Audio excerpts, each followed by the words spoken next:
Shalom, brothers. First and foremost, I want to give all praise to Yahweh Shem Yahushua. Double honors to the apostles and elders of Greatmillstone, and honors and salutations to you brothers out there preaching this word in sincerity and truth. All right, with the brother Juan and Phoenix, come through the spirit, do a little sit down edification, for the Truth and Silk brothers, doing some fellowshipping, a beautiful thing. Basically, just get into prophecy, because we're in the time of prophecy. The spirit of prophecy. We're about to get this description. So we need to, be harping on prophecy, because time is coming close. Yahweh Shai is going to come back. The Most High is going to lay His hand on spiritually Sodom and Egypt, which is America, Babylon. So let's get right into the scripture. This is Revelation chapter 19, verse 10. It says, "And I fell at his feet to worship him, and he came and said unto me, See thou do it not.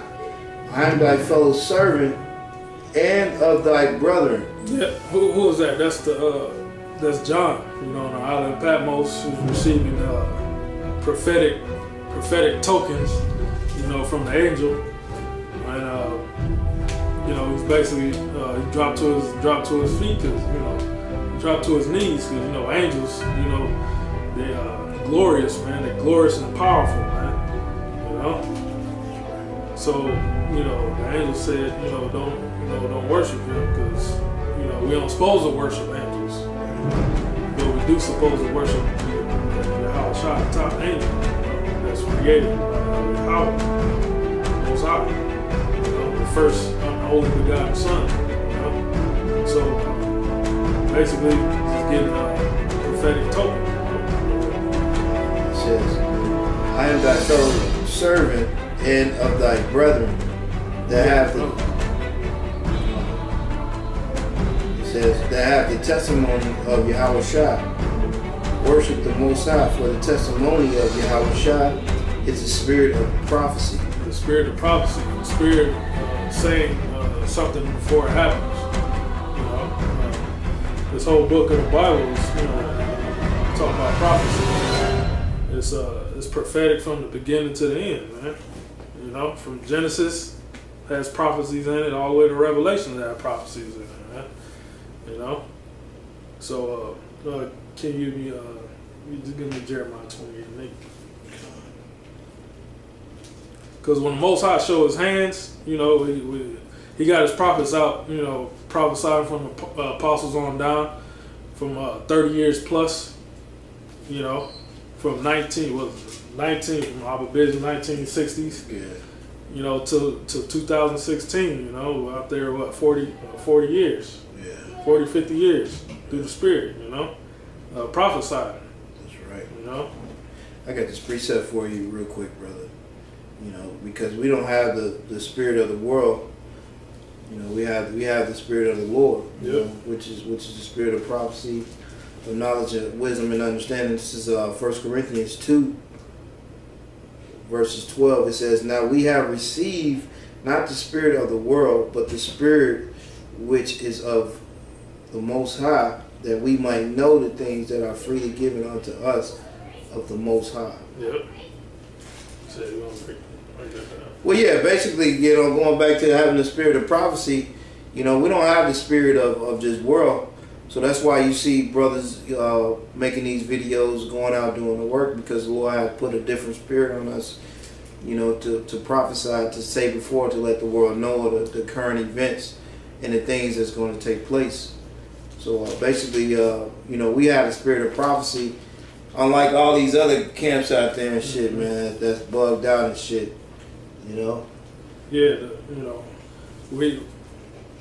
the Most High basically, He opened our minds up to fear Him. That's because we're moved by fear when we prophesy. Because reading these different stories in the Bible about how the Most High and His Son actually, put people to death, and how they did it, it should bring a fear to your mind and to your spirit. All right. What's that? 2 Corinthians 5. I got the Jeremiah 28 for you. Let me bring out this 2 Corinthians real quick.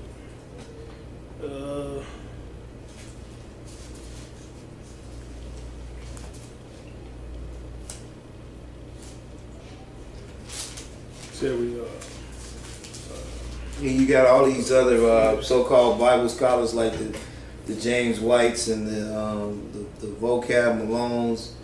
You got all these people that don't have the spirit of the truth, And so us, humbly speaking, the Lord has blessed us with the insight to see the signs of the times. And this is a beautiful thing. It's a beautiful time, and not everybody is given that spirit of prophecy. Like it tells you in John, it tells you the spirit of truth, which the world can't receive. Yep. So you can't just pick up a Bible and just think you going to understand the Bible. Some brothers was blessed with this spirit in the womb, and it tells you that going back into Jeremiah. Yeah, God. I can't find it. Just give me that Jeremiah 28. This is Jeremiah 28:8. It says, "The prophets that have been before me and before thee of old prophesied against many countries and against great kingdoms of war and of evil and of pestilence." Yeah, that's what's going on right now, man. You got wars and skirmishes and rumors of wars happening on this planet right now, man. All right. You got Russia. All right, Russia is, it's the spirit of Russia right now is basically, fuck America, man. They're getting back into that old spirit, man. What's that? Ezekiel 38 was talking about I put hooks into their jaws. Yeah. Gog and Magog. That's the ancient landmark of where Russia is at, man. All right, and the Most High is basically putting that warrior type spirit in those Edomites over there in Russia, man, to come against America, man. Yeah. Babylon. All right, and eventually on the precipice of this war. Basically, it's kind of like it's not really a Cold War right now, because Cold War, Russia and America is not going to be, having no kind of, talking relations or nothing. But the precipice of this starting this war, World War III, man, Russia's going to shoot missiles on America, man. That's right. And I was going to say Russia, yeah, they that leading, that's that leading, for lack of a word, that's that leading cavalry against the United States, man. And because you got America over there in the Middle East, that whole thing is taking over Syria, conquering that oil, and trying to retake the whole Middle East. But the thing is, you have Russia, Iran, and you have China, which rely on that oil over there in Syria and all in that area. They're not just going to let America go up in there. That's why they having a lot of issues and problems over there right now. That's why they got this, they sending a lot of those American soldiers over there to the Middle East right now. Because this is the war of Armageddon, which talks about in Joel the 2nd chapter. This is the gathering of those armies. yeah. And the armies is, they're gathering right now, man. While everybody's over here bugged out here in America, man. I got this precept for you. Bugged out and shit. The new iPhone 7 came out. Everybody's minds on that. The football season and shit. Yep. This fucking stupid ass election. Everybody's minds is on that. And not really, focusing on the other side of the world. Well, the other side of the world, they hate you Americans, man. They hate. They got a pure hatred for you, man. Yeah. And they want to take you out, man. That's right, man. You got a script? Yeah, just going back to the wars real quick. This is Matthew 24:6. It says, "And ye shall hear of wars and rumors of wars, and see that ye be not troubled." Yeah, what Yahweh Shai doing, man? He's prophesying, man. He's prophesying. So Yahushua was a prophet as well, man. You know, not let alone our Savior, man. You know, Yahushua, I mean, he saves. He the deliverer. That's right. You know, Yahushua was prophesying as well, man. Yeah. All right. And you even had Moses prophesy of Yahushua to come. You know. Yeah, it was Deuteronomy going back 18, in that, 19. yeah, going back in that the Old Testament. Yeah. Can we go back Jeremiah 28 and 8? All right, you can read that in Matthew. Matthews again. Yeah. It's Matthew 24 and 6. It says, "And ye shall hear wars and rumors of wars. See ye be not troubled, for all these things must come to pass, but the end is not yet." Hey, he was talking to the disciples, but he also talking to us right now, because we the ancient prophets and the disciples coming back, man.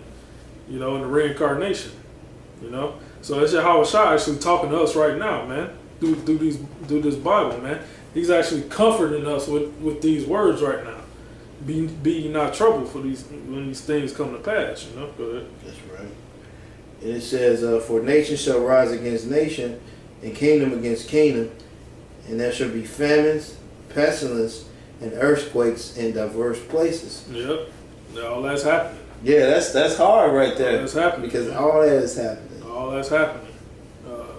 It was a big earthquake. One of the big earthquake out where them gooks are at. Yeah, it was a big earthquake out there. Yep. There's always earthquakes down in South America. You know, the Most High fucking them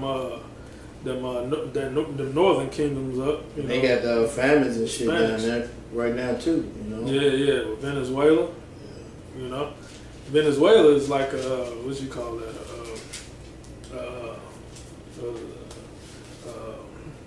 Basically like a test run. A test run what the Rothschilds are doing. Yeah. You know, the elites of the Edomites, they're doing a test run down in Venezuela, all right? Yeah. That's a test run for what's going to happen in America, man. All right? And, you know, Venezuela going to get so bad that, you know, they're going to be begging for the chip, man. Because what the Rothschilds, what the elites trying to do, they're trying to implement this chip, man, trying to start this new world order, man. You know, I did a few videos on the 2030 agenda, man, of the UN. You know, and it's like 17 goals they're trying to complete. You know, under the deadline of 2030, man. You know, one of the goals are trying to empower women. Empower women, put women over men, empower lesbian, bisexuals, transgenders. That's what's happening now. Yeah, they're man. working. Yeah, they working hard at that. And you got Hillary. You know, you got that shit going on in the media. You know, a big ass surge in the transvestite and the gay community. You know, basically trying to give them rights and power, man, because this is all part of that new world order. I got this real quick for you, going because what you said earlier. These people, man, are in gross darkness, man, for what's going on in the world, and the Lord have opened our eyes to see what's really going on. You know, this is Isaiah chapter 60, verse 2. It says, "For behold, the darkness shall cover the earth, gross darkness to people." Bitch, the darkness to people, man. These people ain't got no spirit, man. You know, the so-called white man, he didn't dissipated fucking the people's, well, our people, Israelite. I don't give a fuck about them other heathens. You know, we only care about the elect of Israel. You know, the Negroes, Latinos, and Native Americans, man. All right, but Israel as a whole, you know, we were once lost before we got in this truth, man. We were once in gross darkness, man. That's right. You know, we was a congregation of the dead. Congregation of the goddamn dead. Dead, man. All right? Mm-hmm. We was in gross darkness, man. We ain't even know shit, man. Right. You know? And you got, how do you, what the Most High, how about Shem Yahshua, use the physical manifestation to get us out of darkness? The apostles, man. So you got guys that's fucking unappreciative, you know, of how they, you know, got out of darkness, you know. But, you know, ultimately you never got out of darkness, you know, because, right, you know. Right, that's what I'm saying. Like we were just talking about, you have these guys that fall out and, you know, they buck up against the elders, but then you still going to teach the Bible. Yeah. So why don't you just go teach some other shit then? Like if you got it like that and you had a real understanding and everybody else is going off, then why are you teaching the Bible and the scriptures and saying all praise to Yahweh Shai? Yeah. Like where do you get that shit from? You know what I'm saying? Like if we're a cult, like I said, like if we're a cult, then why the fuck are you still following what we still bring up, you know? Yeah, how did you know the name? You know, of the Most High and the Son. How did you know that? Yeah. Through the apostles, man. Even that right there, you know, that should give you some type of honor towards those men, you know, respect towards those men, you know, and honor them. Just for that, man. If you believe that's the name of the Most High and the Son, man. You know, you thought it was you know, God and Jesus Christ, man. Yeah. Yeah. So why don't you go back to that shit? Yeah, man? why don't you go? They will. You know what I'm saying? They will. You know, Yahweh Shai gonna take the name out their mouth, man. I got this for that what we just saying real quick. This is 1 Timothy chapter 4, verse 1. It says, "Now the Spirit speaketh expressly that in the latter times some shall depart from the faith, giving heed to seducing spirits and doctrines of devils." Yep. And that's what you niggas is doing right now. I mean, you see guys falling off, you know, talking shit on the elders and, you know, all types of shit is happening. They taking heed to seducing spirits. And you had that dude Zabak talking about the chip is goddamn, it's John 3:16, which was totally off right there. Yeah, fuck Zabak, man. So these are a lot of times. We talking about the end times. We talking about the prophecies and the things that's happening. We're living in that, man. And the Lord, according to Matthew the 10th chapter, we're the mouthpiece of the Lord. You know. I got scripture for you. Romans 1:29. Being filled with all unrighteousness, fornication, wickedness, covetousness, maliciousness, full of envy, murder, debate, deceit. Envy, murder, envy. The scriptures tell you not to talk with somebody that's envious. You know what I'm saying? And that's what these guys are. Actually, they never really got on that level like that. And the men that are on that level, they don't like that. You know, they think they should be there. But the Lord don't work how you want it to work. The Lord deals with men that the scriptures say, I'm gonna give you passes of my heart, not who you think. You know, like the prophet before said, like, hey, you can sit up here and act like you doing the work and bring all the scriptures in the goddamn world, but if you ain't the elect, then you ain't gonna be saved, man. So you have examples of men that's departed from the faith and that really don't have it. You see those examples like that, man. So that's why we say, you know, brothers that's in this thing, that's grounded, man, you should just stay in the scriptures, stay on top of these prophecies, man. And always remember who you learned it from, man. Yeah. You know, insubordination shit, man. That's not gonna fly. You know, Yahweh Shai's program, man. That's not gonna fly. Cause you know we're an army. You know the Lord building up an army right now, man. All right. You go to Esau's army, you ain't gonna have no insubordination. If you do, your ass gonna get booted out, man. You know. It didn't say Exodus 15:3, the Lord is a man of war. All right. So Yahweh Shai, they're the ultimate heads of this army, man. The guys are carnal, man. They don't really see it that way. You know, like, you know, Esau got this shit, you know, all carnal. I can do this to you and do that. You know, these guys, they're not spiritual. They come from the truth, and they still have that carnality about them, where they can't see past their eyes, man. You know. full of envy, murder, debate, deceit, malignity, whispers. All right, this is what I want to read right here. Backbiters, haters of